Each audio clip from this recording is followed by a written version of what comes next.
Nobody in Seoul Station understood why one of the most feared men in South Korea was kneeling on the wet floor with tears in his eyes. Hundreds of people had stopped walking, phones were recording, bodyguards looked horrified. And in the middle of all the chaos, a 6-year-old girl smiled innocently and said, "Thank you, Uncle. My shoe doesn't hurt anymore." But none of them knew that 30 minutes earlier, the little girl and her older sister had been completely alone. And none of them knew that one simple question was about to change 4 lives forever. Rain pounded the streets of Seoul that evening. People rushed through the station trying to escape the storm. Nobody paid attention to the 2 young girls standing near the entrance. 9-year-old Kamsi Okafor held a paper bag tightly against her chest. Inside the bag was medicine. Medicine their mother desperately needed. Beside her stood 6-year-old Muna, who suddenly stumbled and almost fell. "Oh!" Kamsi caught her immediately. "Muna, careful!" The younger girl looked down and sighed. "It's loose again." Her shoelace had come undone. Kamsi knelt and tried fixing it. Once, twice, 3 times. The knot kept slipping apart. Muna looked at her sister's trembling fingers. "You're tired." "I'm okay." "No, you're not." Kamsi forced a smile. "I'm fine." But she wasn't. For 3 days, she had barely slept. Their mother, Amina Okafor, had collapsed from exhaustion while working. Now she was hospitalized. There were no relatives nearby, no father, no grandparents, nobody, just the 2 sisters. Muna's voice became quiet. "I miss Mommy." Kamsi swallowed hard. "I know. Mommy always ties my shoes better." Those words almost broke her, but she remembered what their mother always said. "Strong girls don't give up." Kamsi smiled. "Exactly." Then Muna remembered something. "Mommy also said kind adults help children." Kamsi looked around. Most people ignored them completely. Some walked past without even noticing. Then she spotted a tall man stepping out of a black luxury car. 4 bodyguards immediately surrounded him. Everyone nearby moved aside. Nobody dared come close. But Kamsi didn't understand why. To her, he simply looked like an adult. Taking Muna's hand, she walked straight toward him. One bodyguard noticed them. "Hey, move back!" But Kamsi politely bowed.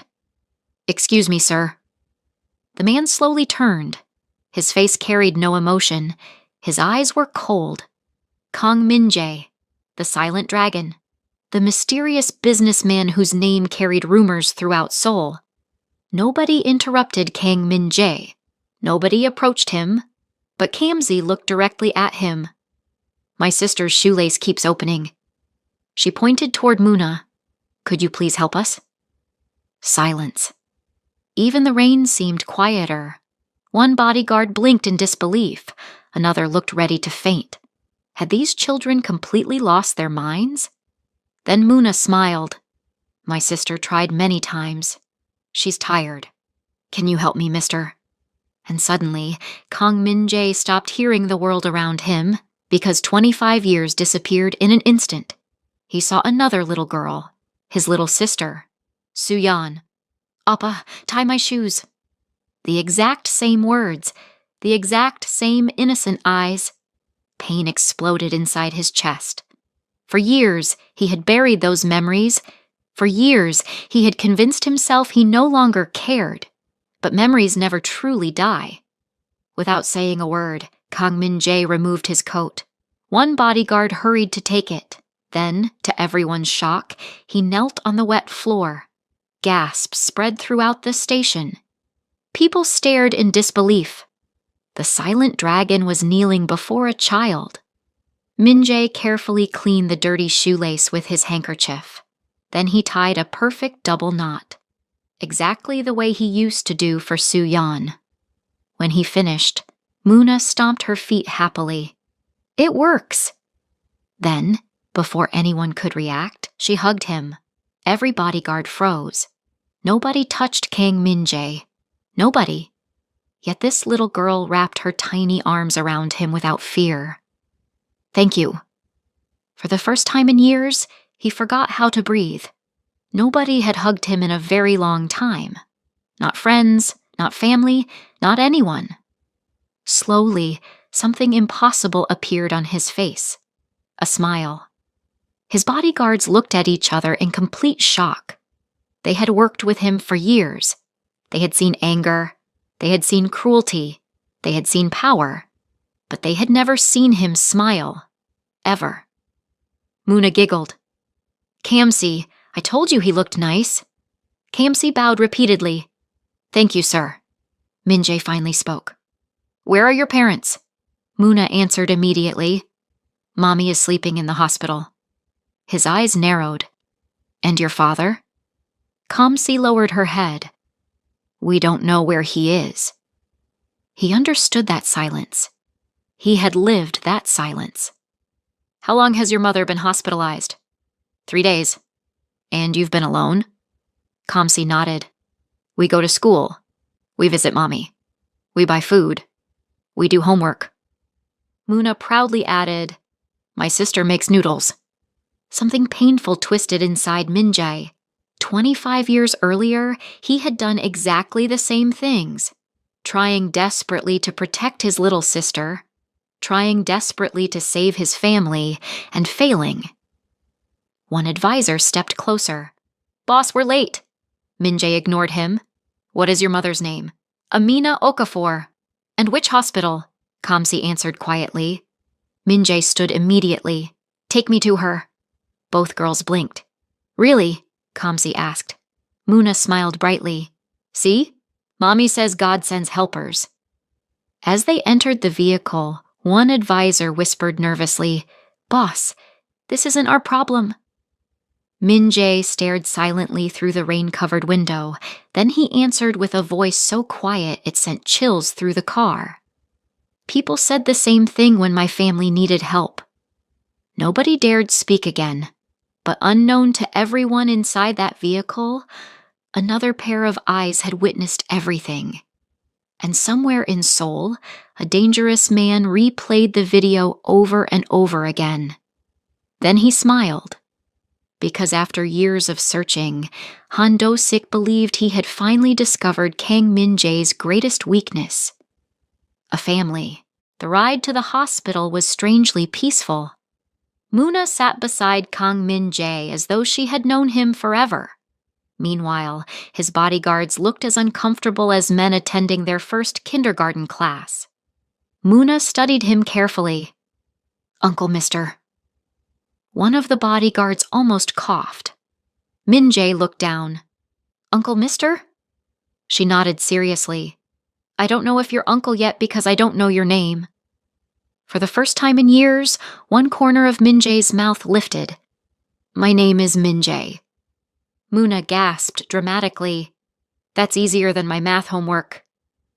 Even one of the bodyguards accidentally laughed. Everyone immediately looked at him. The poor man straightened up.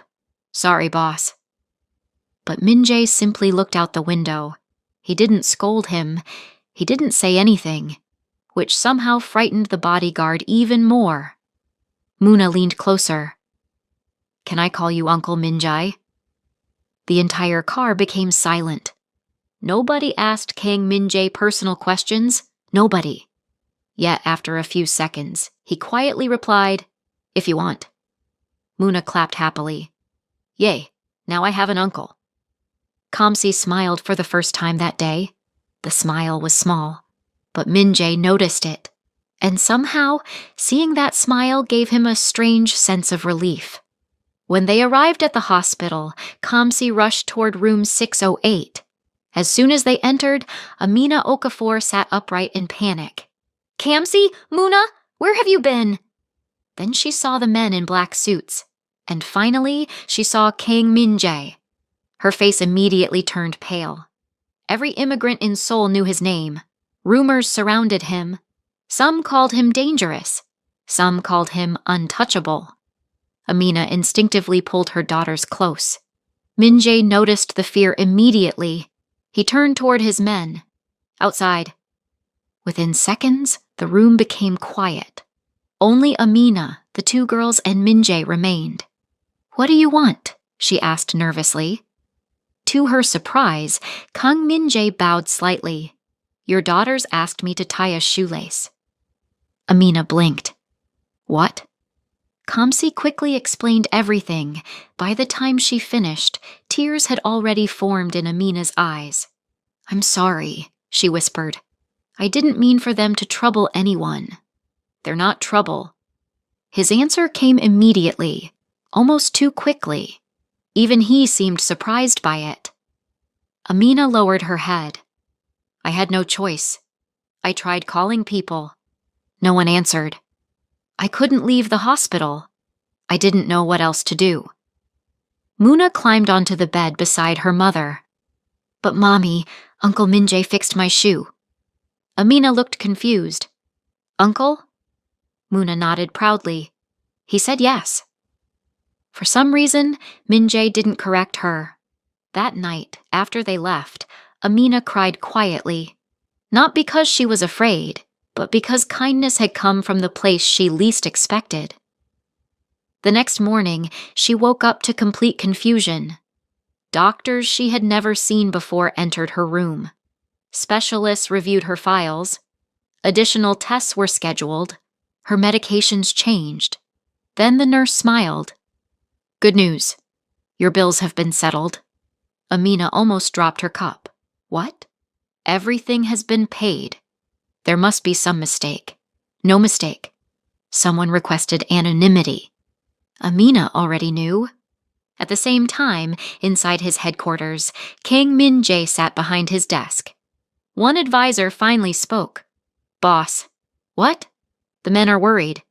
"About what?" "About you." Min-jae slowly raised his eyes. "What does that mean?" The advisor swallowed. "You've changed." Another added, "The organization has rules. No attachments. No weaknesses. No emotions." Min-jae stood up. The room immediately became silent. "For 25 years, he said quietly, I thought power was enough. Nobody moved. When my mother needed help, nobody came. When my sister died, nobody came. When I buried them," his voice hardened, "nobody came." Several men lowered their heads, because none of them had ever heard him speak about his past. "I built this empire because I never wanted to feel helpless again." He looked around the room. "But tell me something. If power cannot protect people, what is it worth?" Nobody had an answer. That evening, Min-jae visited the hospital again, and the evening after that, and the evening after that. Soon, Muna began expecting him. Whenever he arrived, she ran toward him. "Uncle Min-jae!" His bodyguards had stopped panicking by then. Nothing surprised them anymore. One evening, Muna held up a drawing. 3 stick figures. "Who's this?" Min-jae asked. "Mommy." "And this?" "Kamsi." "And this one?" "You." Min-jae paused. "Where are you?" Muna pointed at the smallest figure. "I'm holding your hand." He looked away immediately, because his eyes had suddenly become wet. Kamsi noticed. Amina noticed too, and for the first time, Amina understood something. This man wasn't helping them because he felt sorry for them. He was trying to heal. One evening, while Muna slept, Amina quietly asked, "Why us?" Min-jae remained silent. Then he answered honestly, "Because once, I had a little sister." "What happened?" Several seconds passed. "I couldn't save her." Amina saw the pain in his eyes, pain that had lived there for decades. She spoke gently. "Sometimes people blame themselves for things they couldn't control." His voice became quiet. "You don't understand." "No," she replied softly, "but I understand grief."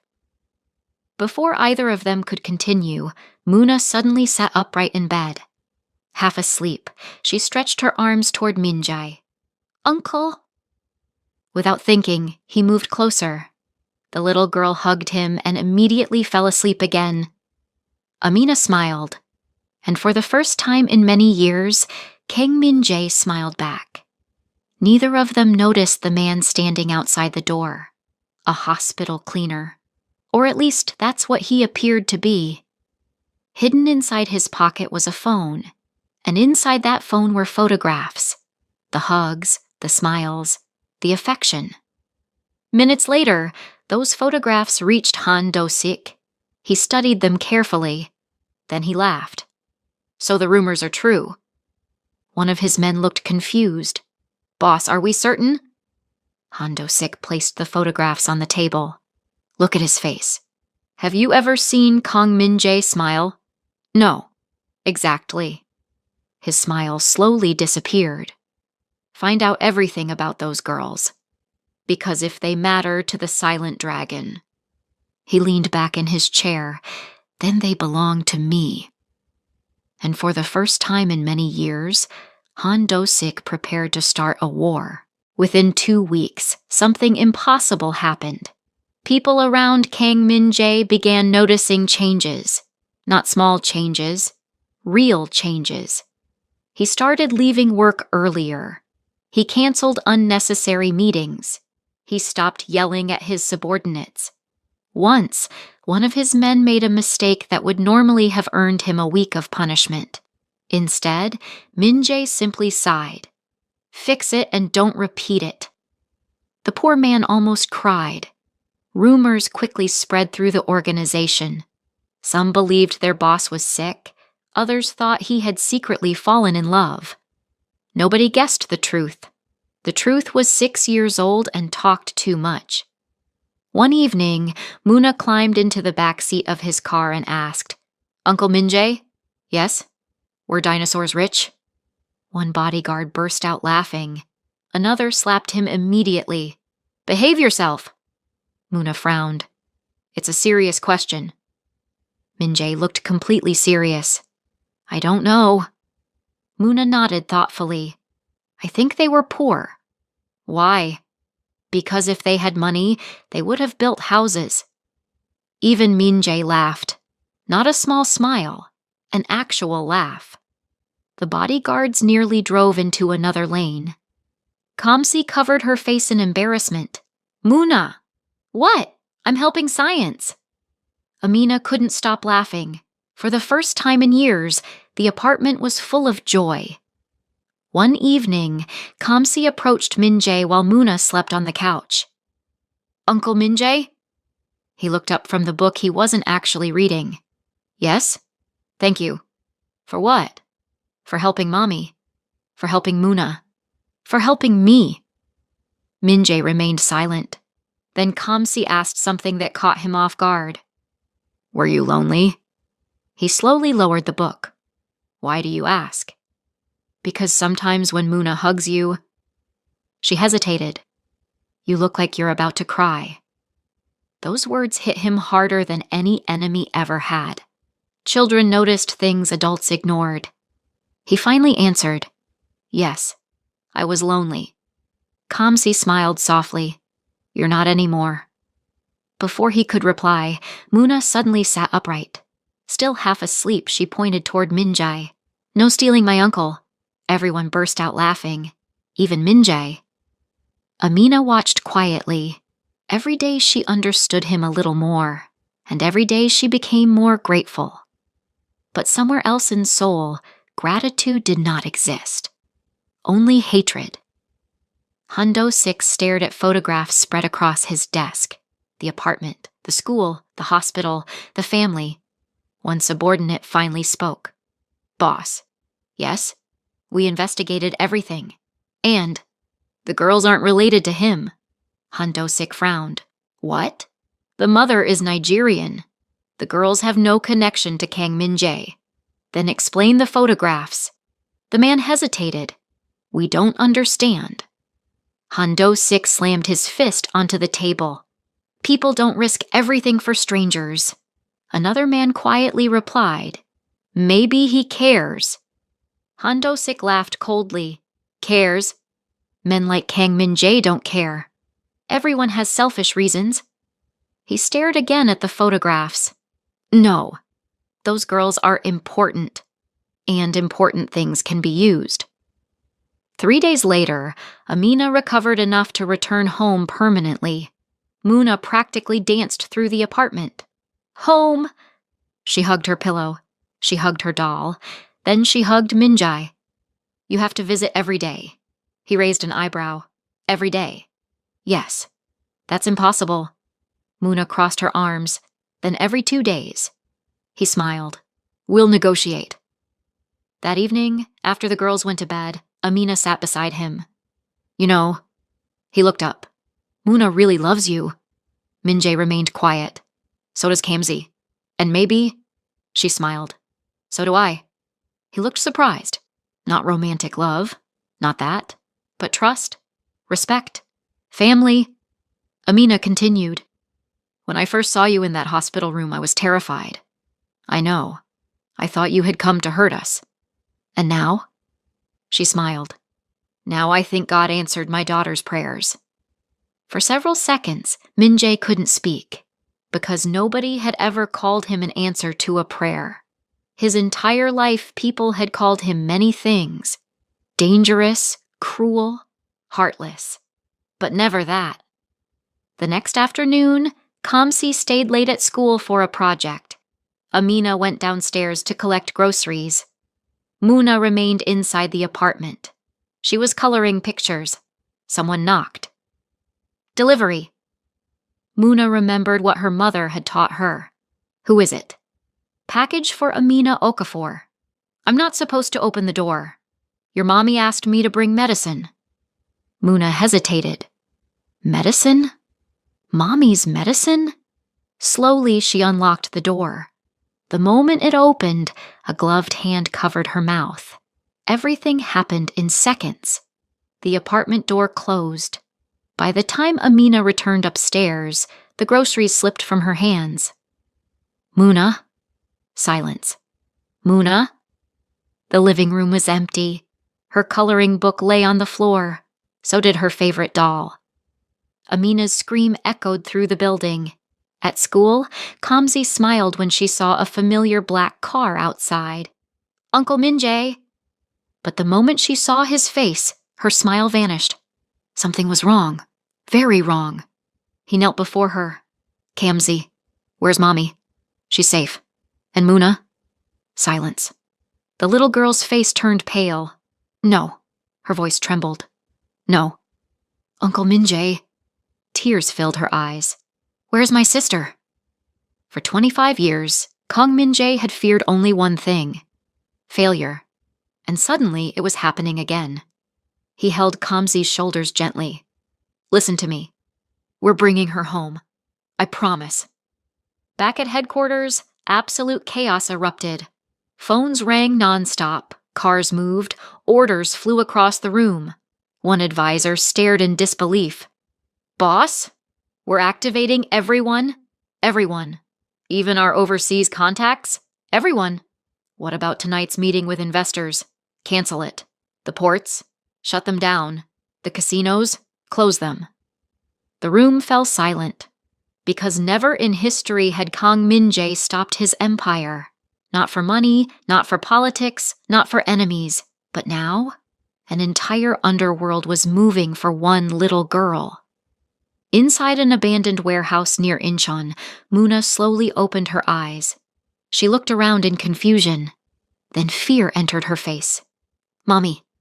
No answer. Kamsi? Nothing. Tears immediately rolled down her cheeks, and hugging her doll tightly, she whispered the only name she trusted. Uncle Minjay? Meanwhile, Hondo Sik received a message. Target secured. He smiled. But his smile slowly faded when another message arrived, then another, and another. His men looked nervous.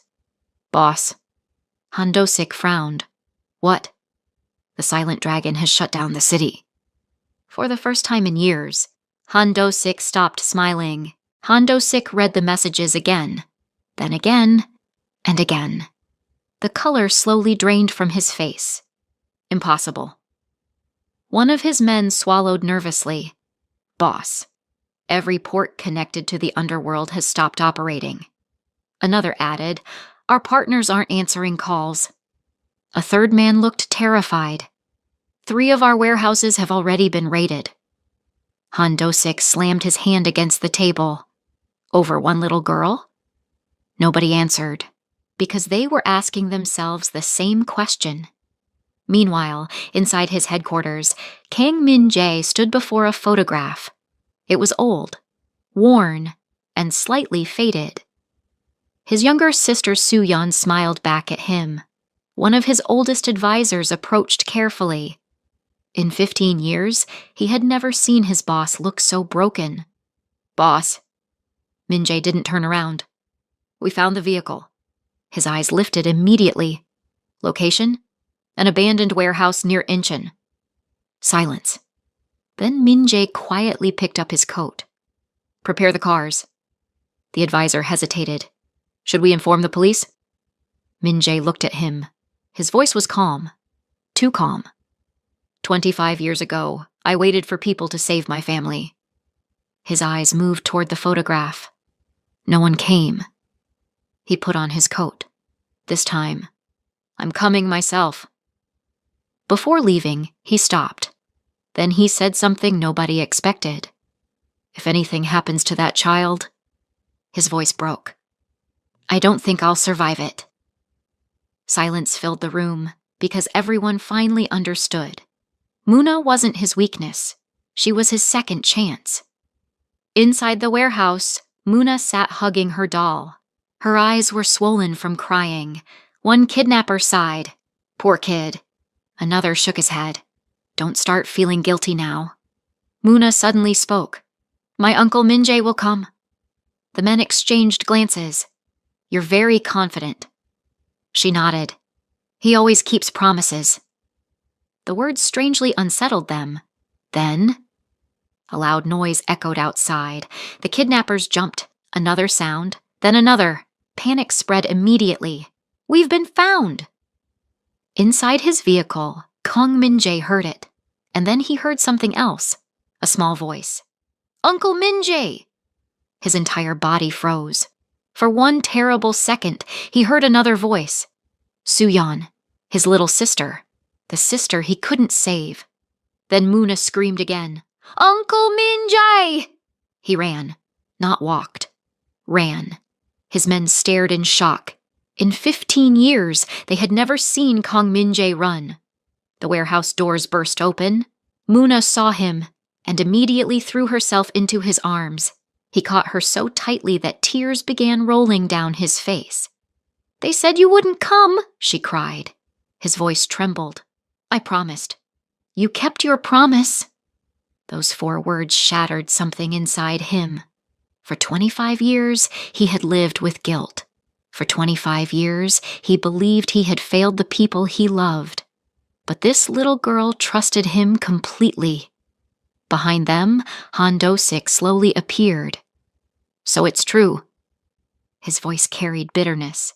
The mighty silent dragon brought an army for his daughter. Min-jae slowly turned. "My daughter?" Han Do-sik laughed. "Stop pretending. The photographs. The hospital visits. The smiles. The hugs. You nearly destroyed your empire for them." Min-jae looked down at Muna, then back at Han Do-sik. "No." Han Do-sik frowned. "What?" "She's not my daughter." Confusion appeared on his face. Then why? The warehouse became silent. Even Han Do-sik's men listened. Min-jae gently wiped Muna's tears. Then he answered, "Because once upon a time, I had a little sister." His voice cracked. "And I couldn't save her." Nobody moved. Nobody spoke. "This child asked me to tie her shoelaces." Han Do-sik stared in disbelief. And that was enough. The words echoed through the warehouse. One of Han Do-sik's own men slowly lowered his weapon, then another, then another. Their leader looked around in shock. "What are you doing?" One man answered quietly. "We didn't agree to hurt children." Another added, "Boss, you've gone too far." Within seconds, Han Do-sik stood alone, defeated by his own cruelty. Months later, Han Do-sik disappeared from Seoul forever. Nobody ever heard from him again. But something even more shocking happened. Kang Min-jae changed. He funded scholarships. He paid medical bills anonymously. He opened support centers for immigrant families. People couldn't understand what had transformed him. Only 4 people knew the truth: Amina, Kamsi, Muna, and Kang Min-jae himself. One evening, after the girls had fallen asleep, Amina sat beside him. "You loved your sister very much." He nodded. "I failed her."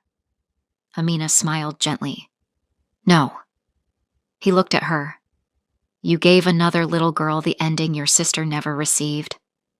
Tears filled his eyes, because nobody had ever said that before. 5 years passed. Kamsi grew into an exceptional student. Amina recovered completely. And Muna? Muna remained Muna, talkative, cheerful, and impossible to silence. One afternoon, Kamsi stood on a stage after receiving a national academic award. Reporters surrounded her. "Who inspired you the most?" Everyone expected her to say her mother. Instead, she smiled.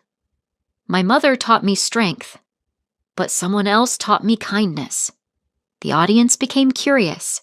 "Who?" Kamsi looked toward the back row. There sat Kang Min-jae. No bodyguards, no fear, no empire, just peace. "The man who tied my sister's shoelaces." People turned. At that exact moment, Muna jumped out of her seat, and just as she reached the stage, one of her shoelaces suddenly came undone. The audience laughed. Muna looked down dramatically. "Oh no." Then she turned toward one person. "Uncle Min-jae!" The entire hall watched as Kang Min-jae walked forward. Without hesitation, he knelt, just like he had done years earlier, just like he had promised. He tied the shoelace carefully.